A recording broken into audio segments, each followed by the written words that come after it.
آیات میں اللہ تعالیٰ امت مسلمہ کو اجتماعی امور کی تلقین فرما رہے ہیں کہ انفرادی طور پر اچھی صفات پیدا کرنے کے بعد کوشش کرو کہ وہ صفات دوسروں کے اندر بھی منتقل ہو جائیں۔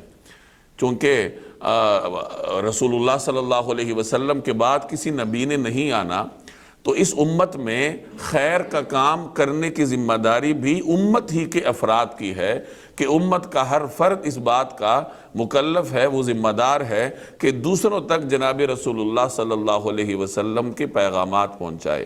چنانچہ اس آیت میں یہی فرمایا گیا کہ تمہارے اندر ایک جماعت ایسی ہونی چاہیے جس کے افراد لوگوں کو بھلائی کی طرف بلائیں اور برائی سے روکیں، اور پھر فرمایا کہ یہی لوگ کامیاب ہیں۔ تو تمہارے اندر ایک جماعت ایسی ہونی چاہیے۔ گویا کہ پوری امت مسلمہ کو خطاب کیا گیا، خطاب پوری امت مسلمہ کو ہے، لیکن اگر پوری امت مسلمہ میں سے ایک جماعت بھی ایسی پیدا ہو جائے جو لوگوں کو اچھائی کی طرف بلائے اور برائی سے روکے، تو پھر پوری امت مسلمہ کی جانب سے فرض کفایہ وہ جماعت ادا کرے گی۔ فرض کفایہ کا یہی مطلب ہوتا ہے کہ حکم سب کو ہوتا ہے، لیکن اگر کچھ لوگ اس حکم پہ عمل کر لیں تو وہ سب کی جانب سے کافی ہوتا ہے۔ جیسے نماز جنازہ ہے تو ہر مسلمان اس بات کا ذمہ دار ہے کہ وہ اپنے بھائی کی جنازہ پڑھے، لیکن اگر کچھ لوگ جنازہ پڑھ لیں تو باقیوں کی جانب سے بھی وہ ذمہ داری ادا ہو جاتی ہے۔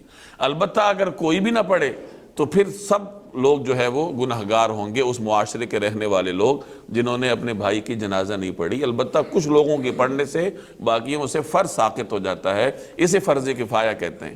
اسی طریقے سے ایک جماعت کا ایسا ہونا جو لوگوں کو دین کی طرف بلائے، لوگوں کو برائی سے روکے، یہ بھی فرض کفایہ ہے کہ حکم تو تمام امت مسلمہ کو ہے، البتہ امت مسلمہ میں اگر کچھ لوگ ایسے پیدا ہو جائیں جو اپنے اندر یہ صفت پیدا کر لیں تو پھر باقیوں سے بھی وہ فرض ساقط ہو جائے گا۔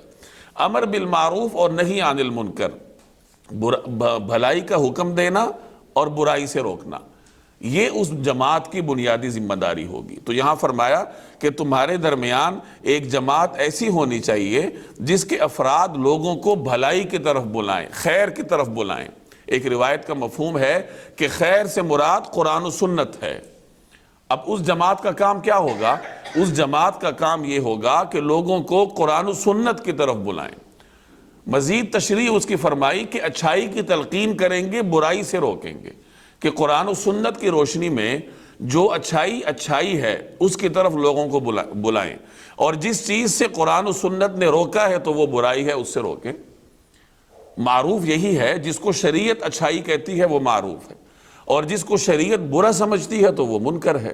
تو اس جماعت کی بنیادی ذمہ داری یہی ہوگی کہ لوگوں کو قرآن و سنت کی طرف بلائے۔ قرآن و سنت نے جس چیز کو اچھا کہا تو وہ لوگوں کو سکھائے کہ یہ اچھا ہے، اس پہ عمل کرو، اور قرآن و سنت نے اگر کسی چیز کو برا کہا تو وہ لوگوں کو سکھائے کہ یہ چیز بری ہے، اس سے بچو۔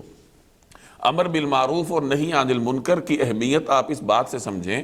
ایک روایت کا مفہوم ہے کہ اگر لوگ اچھائی کی طرف بلانا اور برائی سے روکنا چھوڑ دیں تو اللہ جل جلالہ کہیں ان پہ عذاب نازل نہ کر دے، اور پھر وہ دعا کریں گے اور اللہ تعالیٰ قبول نہیں فرمائے گا۔ یعنی امر بالمعروف اور نہی عن المنکر نہ کرنے کا جو ایک وبال ہے وہ یہ ہے کہ اللہ جل جلالہ پھر لوگوں کی دعائیں قبول نہیں کرتا۔ گویا کہ یہ عمل نہ کرنے کی وجہ سے پورا معاشرہ ایک نحوست کا شکار ہوتا ہے۔ ایک اور روایت